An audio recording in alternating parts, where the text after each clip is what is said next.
We now turn our attention to golf, the AT&T Pebble Beach Pro-Am 2018. Again, the focus will be value plays. We won't necessarily be saying these people are going to win, but what we'll be saying is the selections we make will be value. They'll present a better chance of winning than their odds suggest. That's what we're trying to do on this channel in terms of golf, is look for value picks and value plays. If you look at the market, you've got Dustin Johnson at 11-2 as the favourite, Jason Day 8-1, from John Rahm 11-1, Rory McIlroy 11-1, and Jordan Spieth, the defending champion, at 12-1. The next in the betting is Gary Woodland, who won last week and consequently has been cutting the betting to 25-1. The next person is actually Phil Mickelson at 28-1, who does have a very good record in this particular tournament, but the form that he's been in, I don't think it's wise to look in that direction. So certainly one I won't be looking at, but he does have that record. Anyone who does back him will probably point to that record he has there. So, you know, he hasn't been in the best form, and you would have thought he'll win again at some point, but for me, I don't think it'll be this week. Pebble Beach, you've got 3 courses. You've got the Pebble Beach GL course, 6,816 yards, par 72. Spyglass Hill GC is the second course, par 72, 6,953 yards. And then you've got as a third course, the Monterey Peninsula CC course, 6,816 yards. That's a par 71. So you've got a multi-course layout in this particular tournament. And this week, I think driving, it's probably an easy week for driving compared to others. Don't think people will have too much issues finding the fairway. What will separate the men from the boys is the short irons and iron play and putting. So players that, you know, are particularly good with the short irons, particularly good with the short stick, you know, good greenness in regulation, stats. These sort of players should do well. The profile you'd look at is someone like a sort of a Brandt Snedeker. I won't be going for him, incidentally, this week, even though he is very good with the short irons and good with the putter. I just don't get much luck with him. I've backed him a few times. Wouldn't surprise me if he turned up and won now, but I won't be going for him. He's at 30-1. Seems a bit short, bearing in mind the general form he's been in, so I won't be taking that. But yeah, he's the sort of profile, someone who keeps it in play and is tidy, is good iron play, good short game. They should have a chance. I'm going to look past, obviously, Dustin Johnson at 11-2. It's a very short number. He does have huge claims. If you were going to pick someone who's most likely to win, you'd probably say him. But at 11-2, I don't think there's enough value with a field of this size, that many players. Players are going to be focused this week. It's a prestigious tournament. It's obviously a pro-am, so there's a lot of attention on it. You've got a lot of celebrities playing. Bill Murray will be there, other celebrities. There'll be a lot of interest, and people will be up for this event. They'll want to do their best. But our focus is on value, so let's make a start on that. First pick I'll go for will be Pat Perez at 30-1.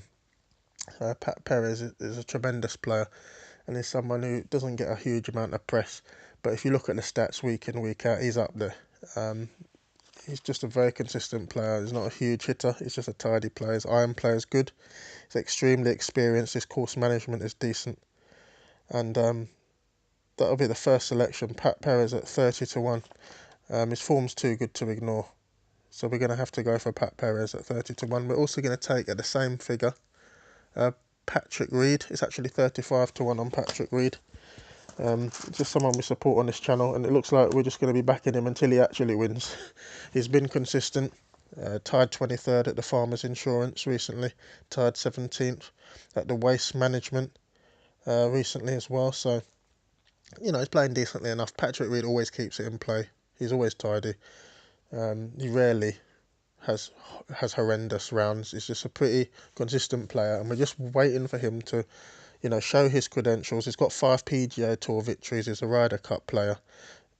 He's just a very quality player, and we're just going to stay with him. Tournament like this, he could actually, you know, rise to the fore and actually lift the title, or at least you'd expect him to earn a place.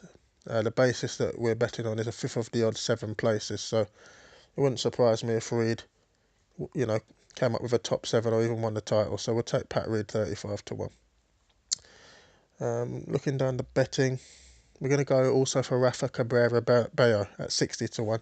Someone we've backed before last year, and there's one for us on this channel last year. He's tied 6th in the Dubai Desert Classic. He was tied 2nd in the Hong Kong Open. That's coming towards the end of 2017.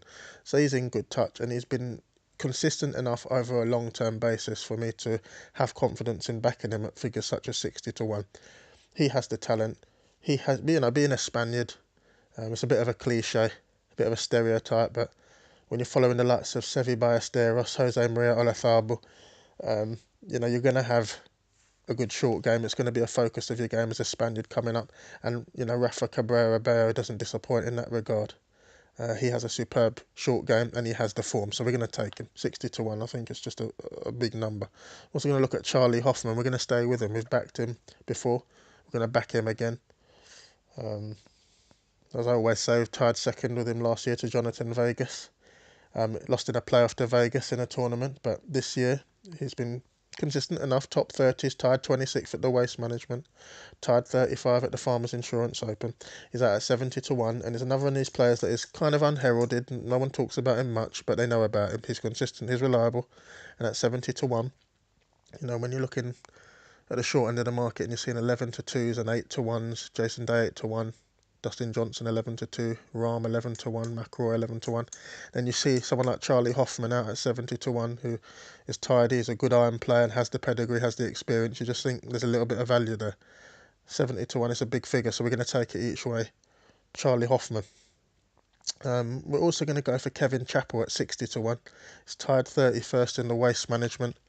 Tied 6th in the Career Builder Challenge, and he's just been slowly going about his business, quietly going about his business. People who follow golf know the name. Again, not hugely touted in the media, but he's just a solid player, and we know he's going to come good in a big tournament like this at some stage. And 60 to 1. Looking at some of the other numbers there, I mean, we've got Patrick Cantlay 35 to 1, Brandon Grace 35 to 1. They're good players, but I would have Chappell at a similar sort of price to them. They're at 35, he's at 60 to 1. I think there's value there. We're going to take Kevin Chappell.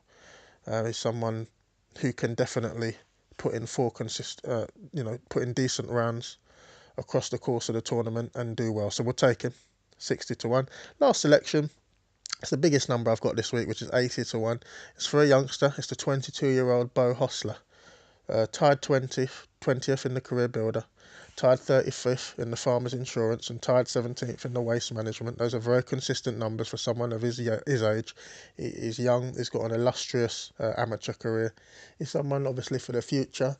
He's just been playing well enough to be considered. His name is coming up enough week after week. He's only 22 years old. There's another one they're talking about, Maverick McNeely, another youngster. He's 22 years old. He hasn't really got any proven form on the PGA Tour, so I'm going to just monitor him for the time being. But Beau Hossler, as you've just heard from the 3 results I've given, he's been playing well. He's been in good form. He's got those, top 30 finishes. He's got that consistency, and we're going to look for him. He's got a nice swing as well. I'm not. It's difficult to say he's going to come out and win confidently. He's at 80 to 1, but he could get a place. He's going to surprise us at some stage in a big tournament. And he's in good enough touch that it could be this one that he comes to the fore. So those are the selections. Again, it won't be a surprise if a Dustin Johnson or a Jason Day or a Jordan Spieth, wins the tournament, or Rahm has been in particularly good form at 11 to 1. But we've looked for the value, and the value that's presented has come on Pat Perez at 30 to 1, Patrick Reed 35 to 1, Rafa Cabrera Bello 60 to 1, Kevin Chappell 60 to 1, Charlie Hoffman 70 to 1, and Beau Hossler at 80 to 1. Those are my selections. I think they'll do well this week. If there's any you think will do well, please give your comments in the comment section. Please say why they have a chance. Most importantly, watch the event and enjoy it. Like and subscribe if you haven't already. Have a good week, and I'll see you next time.